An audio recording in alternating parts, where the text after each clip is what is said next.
Hi, I'm Matthew with Peoria Adventist, and we are back to tack with the 5th commandment in our 10 Commandments series. But before we begin, I have a confession to make. I am one of the greatest mass murderers in history, and you might be too.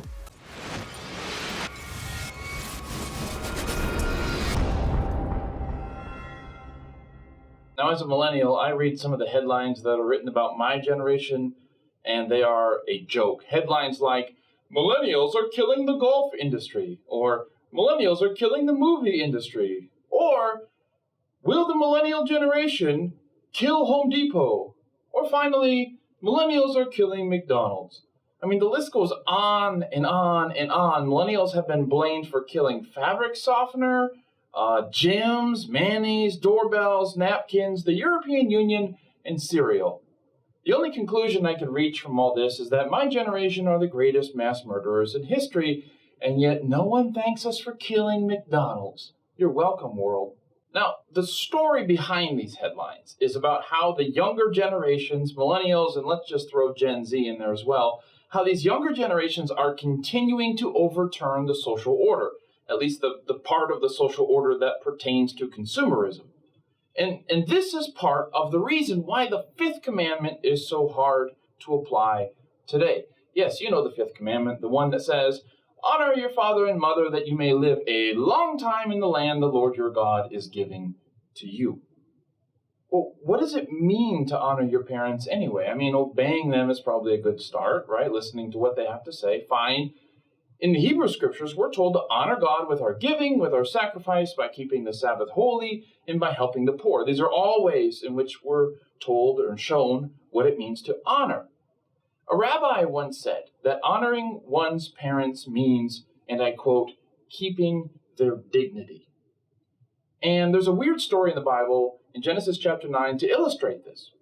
In this story, Noah, the ark, the flood guy, well, he gets drunk and passes out. And apparently his robe came up, and that's kind of embarrassing.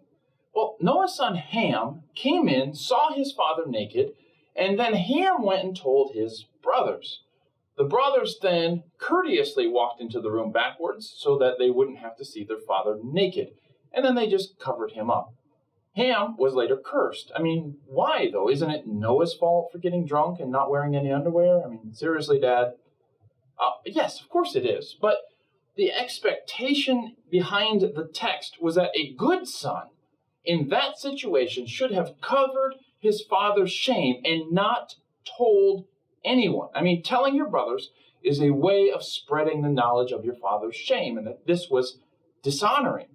So this is a powerful and challenging idea for us, that even when our parents do shameful things, we are expected to keep their dignity. Leviticus 19:3 tells us to respect our parents because Yahweh is our God. That's the reason given. And the principle here is pretty simple. I mean, we honor those who gave us life. Just as surely as we give glory to God, who gives us life, we give honor to our parents because they also gave life to us. Honoring your parents is a way of showing respect for the creation order. It's a way of showing that you're grateful to be alive. We can expand this principle too if you want. We can apply it to our political and religious leaders. This commandment isn't just about listening to mom and dad. It envisions a social reality built on showing honor to those who provide for us, even when those people aren't always honorable. Now, does that mean we lie for our parents in order to protect their reputation? Does it mean we have to cover for them to excuse their mistakes? That our parents aren't perfect is what makes it one of the hardest commandments to live out today, especially for millennials, because what does it mean to honor your mom and dad in an age where they're divorced? What does it mean to honor your parents when 1 in 3 children grow up without a father? What does it mean to honor your mom and dad when they abuse you? What does it mean to honor your mom and dad when you have 2 dads and 2 moms, right? How do you apply it in that situation? What does it mean to honor your father and mother when they often make self-destructive choices or they don't always have your best interest at heart?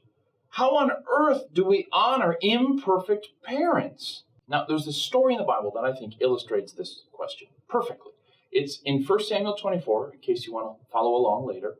In the story, we see King Saul trying to kill David, who is hiding in a cave. Saul views David as this rival, and he wants to get rid of his rival. So when David finally has Saul cornered in a cave, what does David do? I mean, here's his chance to finally get rid of this guy who's been trying to kill him. But David spares Saul. In verse 11, he says, "Look, my father, I didn't kill you." And Saul weeps loudly and says, "You are more righteous than I, for you have treated me well, even though I have tried to harm you." And then the chapter ends with these words: "Saul went to his house, and David and his men went up to the stronghold." Why didn't David go back to Saul's court? Wasn't all forgiven now? Like any victim of abuse, however, David knows very well that one apology doesn't change anything. David respectfully calls Saul father and even spares his life. But David stays far away from Saul. He doesn't put himself in a situation to be abused any further. Even when Saul dies, David sings this song. He says, "O daughters of Israel, weep over Saul, how the warriors have fallen." And that's what I submit to you is how you honor your parents who have fallen short. David doesn't make excuses for Saul. He doesn't whitewash history. He doesn't lie for him.